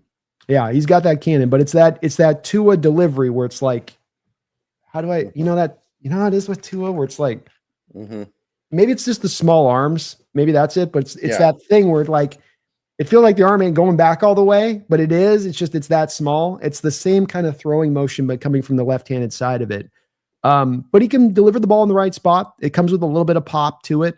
You don't want him not really doing much stuff off script or trying to improvise or, find his way through. I don't think that he works as well with that. It's hard to do that at the NFL level where everything is perfectly scripted for you to do your, and that's why I go back to Miami because so much is scripted up. I mean, I just keep coming back to that as his landing spot. Yeah. So I actually was kind of impressed by his combine. That got my attention a little bit because I didn't think that he had an arm based on what he did at Oregon. All he did at Oregon was like short, intermediate stuff. It felt like I didn't see him test his arm very much. So to see him go out there at the combine and fling it around was actually a little eye-opening. And there are some good things about him. He doesn't turn the ball over very much. He's got some dual threat mobility. He's got confidence in the pocket. He works well outside the pocket as well. He's good at feathering his throws. He's got good accuracy with the simple throws. So I actually found myself liking Gabriel more than I expected. But at the end of the day, at some point, a defensive tackle is going to sit on him and it's all over. That's pretty much it, man. I mean, it's how does the body like this hold up? And the point about Russell is not to be undersold, and that it may only be in 20 pounds, but it's a very important 20 pounds. And we've come through the years on this, watching some of these slider guys come through, and I've been like, man, this guy's going to get injured, and then they get injured. Man, this guy's frail. I don't know if he's going to hold up, and then they don't hold up. And this is another guy's maybe not frail, but I just do wonder how he holds up at that size if you ask him to start a full NFL season. Right. But he's also a little bit older. He's already going to be 24 when the football season starts. Depended heavily on the system at Oregon. He doesn't really go through his progressions all that well. Kind of a one-read guy most of the time, it feels like. And I think there might be a little bit of like Baker Mayfield here where he looked mobile in college, but he's not actually mobile enough to get away from people at the pro level. Like we make that comp all the time where like Russell Wilson ran a 4.55, so you knew he was fast enough. And then you have a guy like Baker Mayfield who did all the stuff that Russell Wilson did in college, but he ran like a 4.8. Yeah. And that's in the 10-yard split. rather than being in that where Russ probably was at like a 1.54 or something, you're into more of like a 1.62, 1.63. So they get away from guys from the pocket, the 3 steps to, doesn't necessarily like a guy like Brock Purdy, for instance. That's the big thing with Brock is he's like a 1.5 freaking 2 10-yard split guy. Like he's ridiculous in that. So he can pressures here. I can engage my quickness and I'm outside the grasp of that edge who's just about to get me and I get away and go through. And I think to your point on this, that's not necessarily where Gabriel's got as much of that juice to do. He's got some, but it's like, that's that Tua comp too, where Tua's got mobility, but Tua's not getting away from anybody. He ain't running from anybody. Mm-hmm. I take Gabriel. I feel like Gabriel's a 4th round value. I think that's good enough for 4th round. Yeah, I've got him as my last guy in the 4th round. I have him just behind Ewers in the 4th round for me, but do have a 4th round grade on him. Okay. All right. So we got another approximate 4th round guy coming up here. Kyle McCord of Syracuse, formerly Ohio State's quarterback. They moved off of him when they got Will Howard.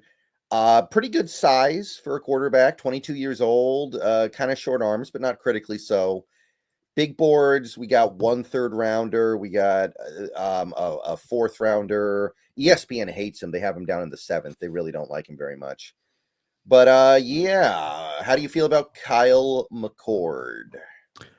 You can't deny he had a great season, threw for almost 5,000 yards this year at Syracuse. And you listen to, I don't know if you heard the interview. We might have talked about this before on with Eisen, and I think it was Palmer, the quarterback coach, Palmer, who's always right.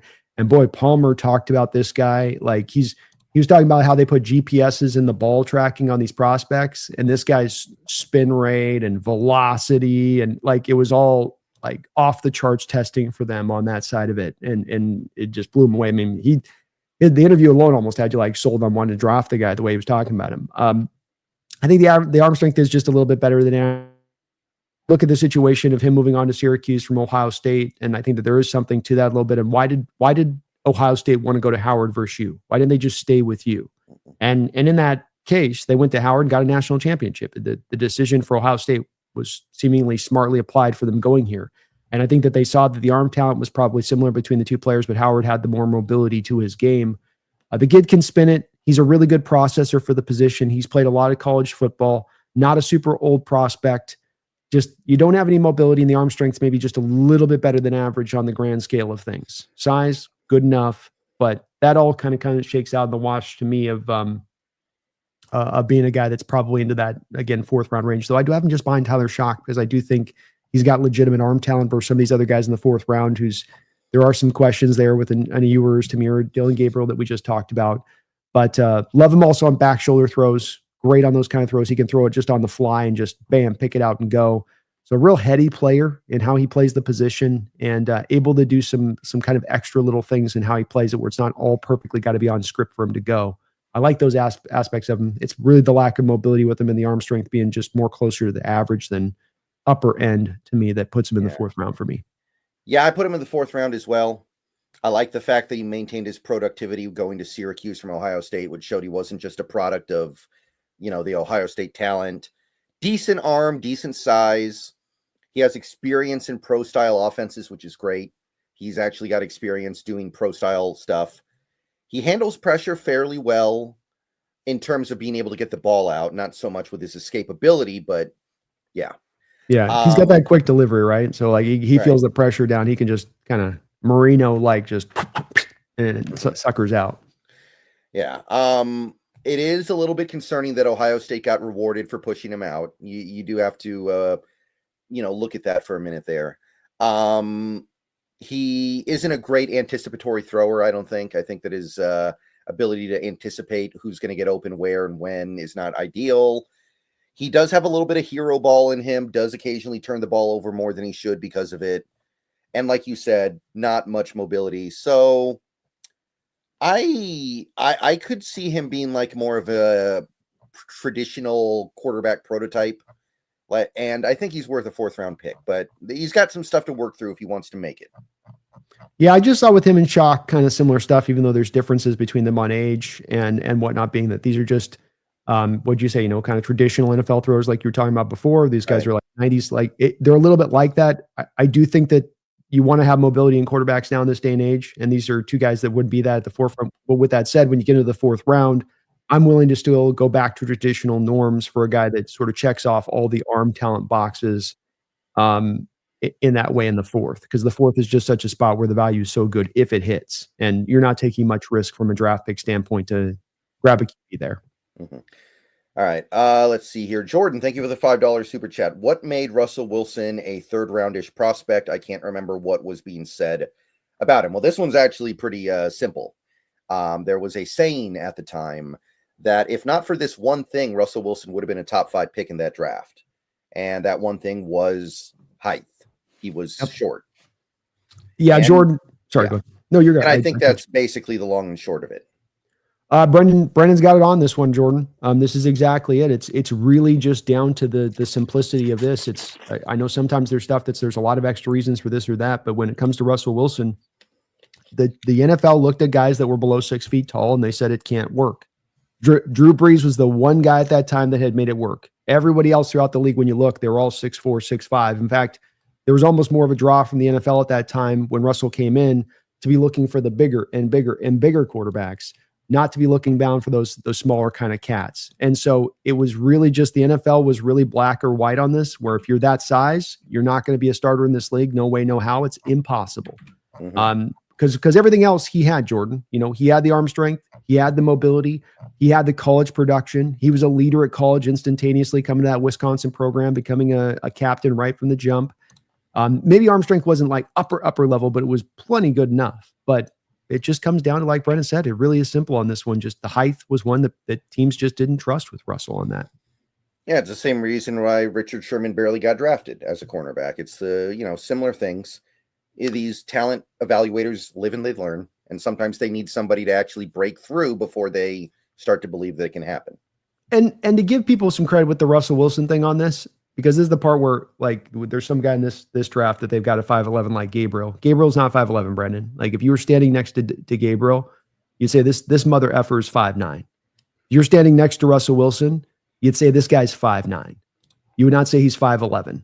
So I know that they measure them out at this stuff, but like, I know for a fact Russell ain't at the listed size that he's listed at. So when they were looking at Russ, you are looking at a 5'9" guy. Think about it like that on a field when you're watching him throw the ball around, and that some of this is a bit understandable too, a little bit on a guy being that small with it, but he was just a unicorn, and they don't, it's why they've been chasing him as a prospect since, with guys like Baker Mayfield and Kyler Murray. I mean, those are picks that are made where those guys are much higher than they should have probably gone because of the vision of Russell before them. Right. I agree. And I can't really think of any other way to put it. It really is that simple. I know that sounds too simplistic to be true, but it really was that simple at that point in time. It really was. Like, there was a time where every franchise quarterback was 6'5" or something. It was pretty narrow. Yep. All right, so now we're getting down to some of these quarterback prospects that I still want to go over for a minute, but we're kind of gonna go quick here, because now we're down to like the 5th round and beyond in all likelihood. These are all guys that are projected to go in like about the 5th or 6th, or maybe not even that. But there could be something interesting here. Let's start with Riley Leonard, the national championship runner-up, currently projected to be about a 5th round pick. Got pretty good size. I feel like he needs to add some weight, because I feel like his destiny is to try to be a Jalen Hurts knockoff. And if you're going to be a Jalen Hurts knockoff, you got to weigh more than 216. Like, that's not cutting it. Like, you can't tush push like that. You're going to have your lineman pick you up and throw you over the line, because you're not going to have enough weight to actually get pushed through. But he was good at Notre Dame, and then he went to the year before that he was at Duke, and he was good there too. Good dual threat. I think there's a little bit of something here, maybe not a lot, but what do you think of Riley Leonard? Yeah, there's a little bit of something there. I mean, he's a guy, went to Notre Dame. I think you're looking for him coming off Duke as a transfer to be taking some steps forward on his tape from what you had with him at Duke, and I just don't think you really got him taking those steps forward. He's got a lot of his game that leans on his legs, and I don't know what it was with Notre Dame, but there was just so much that was premeditated on them asking him to run. I mean, a lot of those, I hate the quarterback power runs up the middle, and I don't know how many times they ran that with him last year over and over again. Even in the playoff game, I think there was like God, he had like 15 carries in the first half alone, just taking and beating. I mean, there's no doubt about the kid's toughness. I mean, he will get smacked around and he won't care, and he'll stand up and he'll get back and then he'll go at it again. I think the average, the arm strength is kind of about average at best, maybe a titch a little bit above. He does have the good height and size. The mobility is legit. He can run away from guys. He's got some escapability in that way of things, and he'll use it and lean on it. He can throw off platform, but it's really better off platform when he's kind of off his back foot and kind of falling away. If you've got to have him rolling left or right, the accuracy is going to wane. I think the accuracy is the big thing that stands out to him, where got the arm strength, but the accuracy is just not in there, throw in and throw out. It goes all over the place. There's some times where he can be pinpoint and precise and put it right in the right spot, and then he comes back the next snap and he's airmailing it over a guy's head. 9 routes in particular with him, he just can't throw the 9. He cannot throw that 9 route, and that's where you get into a predicament with him, to me, as a prospect, because now you're starting to find ways as a defense to really kind of corner him. Oh, we don't have to worry about the deep stuff. Oh, he wants to lean too much on his legs. I think you can kind of box this guy up a little bit in how you play him, a little bit like how Ohio State did in that game in the playoffs. But a guy that does have some size, some arms talent with him, the mobility. I mean, he's checking some of those boxes. It's just that I think the deficiencies are just a little bit too much, and there's been a little bit too much of a lack of development from him that I've seen from him in college.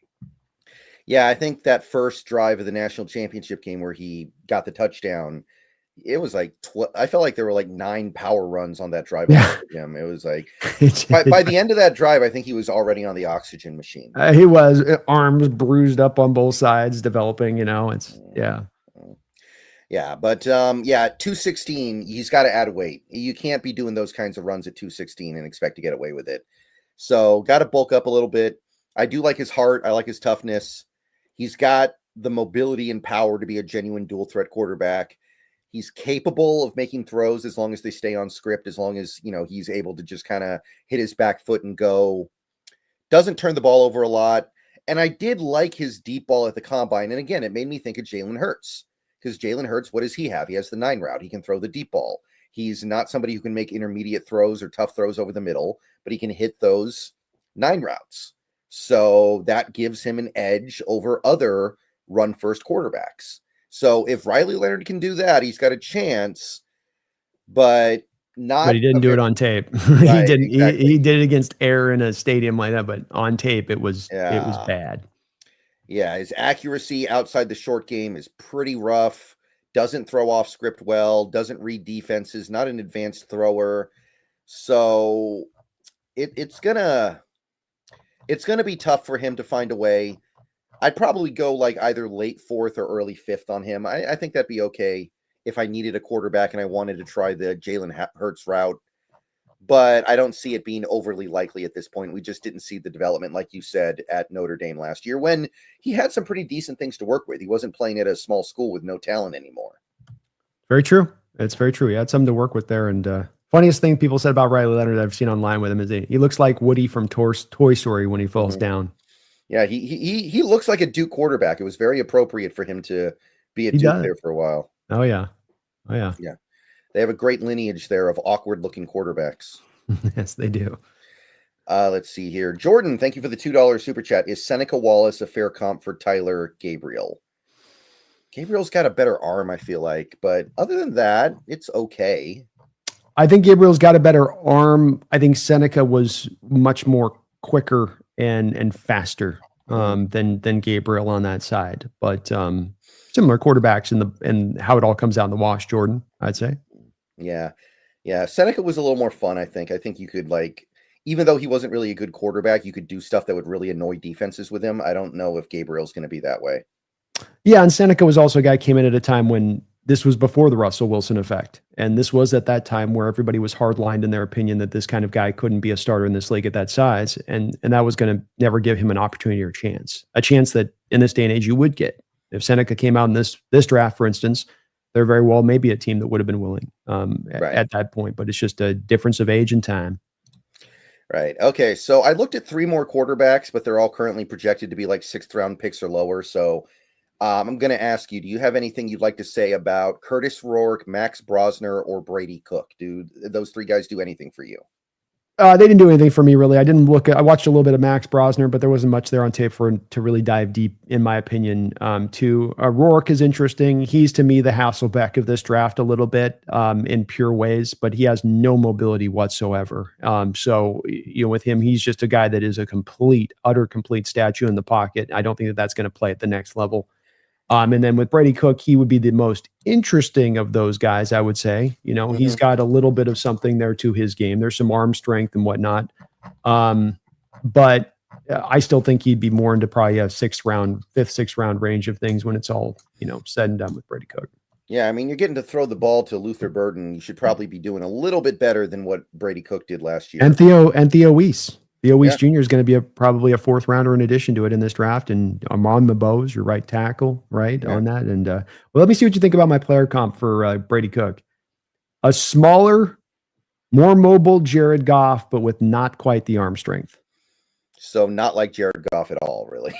Well, Goff in that it's all on time. Like everything with Brady Cook is like, as long as it's on time and he can hit his back foot and let it rip, he'll put the ball in the right spot.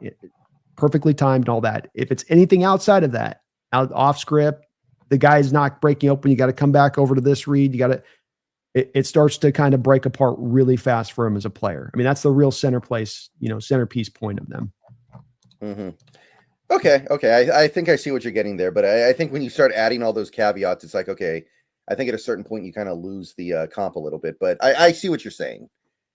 Yeah, I was just trying to find something. I couldn't find something close to him on it, but he's got a little bit of something there, but it's the longer he goes, it's essentially, Brendan says, the longer his drop lasts, the worse it gets. That's really the Goff comp pick. It's like Goff, the quicker the ball is coming out of his hands, the better the chance the ball is going to be thrown in the right area on the right spot with some velocity. The longer it goes, the more the velocity wanes, the more they start to kind of break down in the pocket. The mechanics start to go to pieces a bit.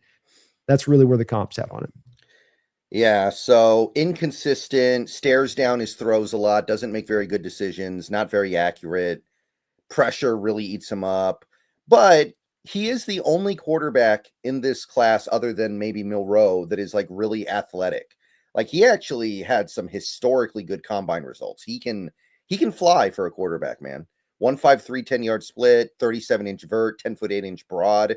So he's got some explosion in there. Almost wonder if he might end up playing a different position. I don't know. Like there's got to be some way to harness those skills, go ahead.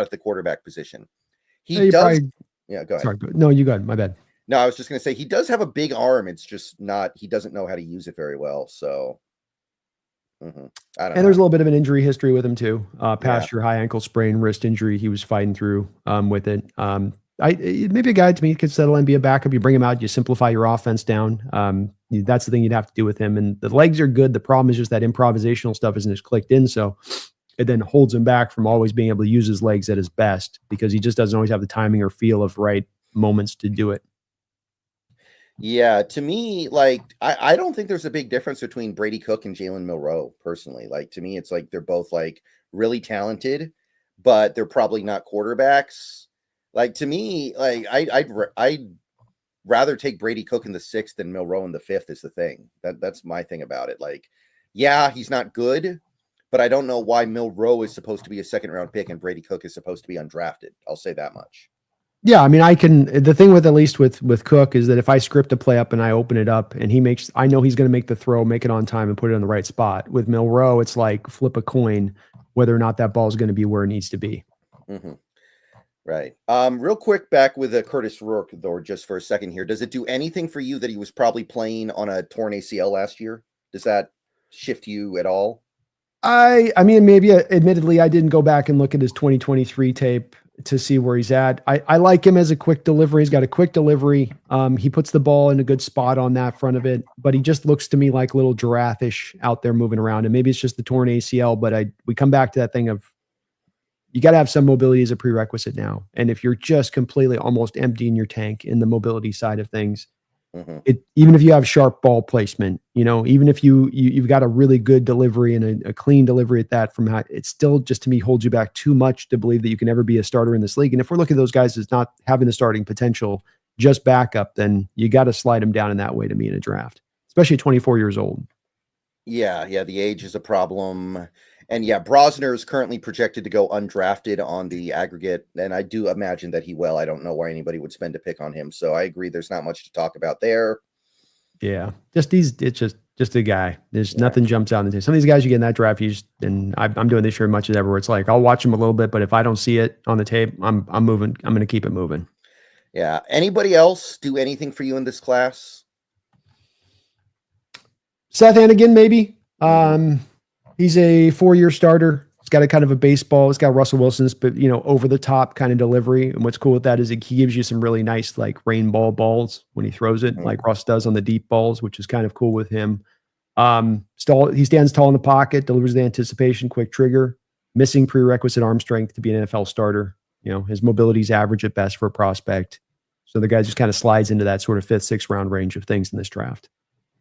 Okay. I could see. I haven't looked at him very much personally. Hannigan, I've heard about him a little bit, but I looked and I saw that he's never ranked higher than 270 on the aggregate. So I'm just like, do I really need to be spending time looking at that? He'll be a backup at best in this league, I think, when it's all said and done with it. But the 4-year starter you do like the bigger arm to get it down there. He is a progression reader too from the position, which you better believe you don't have the arm strength. But I do think that's where he slides in at. All right. So that's it, guys. Hour and a half. We are in and out of here on the quarterbacks. I think we did a good job. I think we talked about everybody that's got any kind of a chance at all. And I think our final evaluation is it's not very good. It's not a great QB class, but there are some good things in it if you're willing to dig around. Well, you talk about commitment, Brendan, and if you take a guy in the 3rd or 4th round, which is where we really, I think, advocated for most of these guys being where they should go, the nice part about taking a guy there with all of your extra picks this year to be in a position to select a guy there is that, as you say, you take a guy in the 1st round, you're dedicated to him, you're signing up for him, you're saying, okay, couple-year process, here's our guy. Maybe he won't be, maybe he will be. We're in it for a couple of years. You're not that way by taking a guy in the 3rd or 4th round. You can, at that point, if you want a year from now to pivot in a different direction of it and to still go back and take a guy in the 1st round at that point. And then you've given yourself an opportunity to take a little bit of a commodity risk where it's like, okay, well, we don't think the guy will be good, but he's got some potential. And if he does hit, then we don't have to go get that quarterback next year. Great. And if he's just a solid backup guy that can develop and we get our starter next year and we can trade him as a commodity down the line for a team that thinks he could be a starter, great. So this is the year to really, I think, maybe potentially attempt that.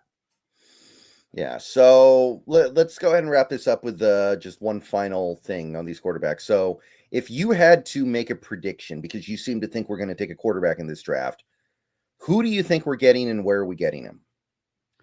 I think that we're going to take Will Howard at the end of the 2nd round. Okay. I would not be too angry about that. That's a little bit rich for me, but not too much. Not critically so. I like him. I could just see John being a guy that likes this kind of quarterback. We know he likes size. We know he likes the guy that can be a little bit mobile on top of it. And John did name drop him on the last interview that he did there at 710, talking about that combine and being in that stadium with the, and kind of Howard through it. So I don't know if there's a little bit of Freudian slip there with him on it, but I just have a general feeling, and especially after that pro day that Howard had, I think he threw 50 balls. 48 of them were completions. The other 2 were pure drops. So it's what you want to see on a pro day. I know that that's thrown against there, but there's been bad pro days too, where guys couldn't hit the bright side of a barn or it was just really rough. So having that kind of clean pro day like that, it's what you'd kind of expect from him a little bit based on what you saw from him on tape. And I could just see him being kind of that guy in that way.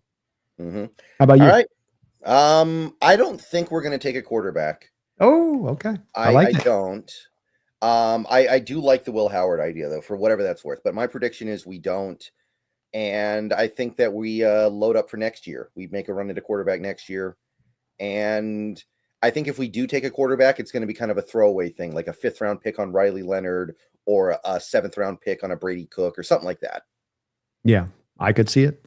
Absolutely could see it. Very plausible.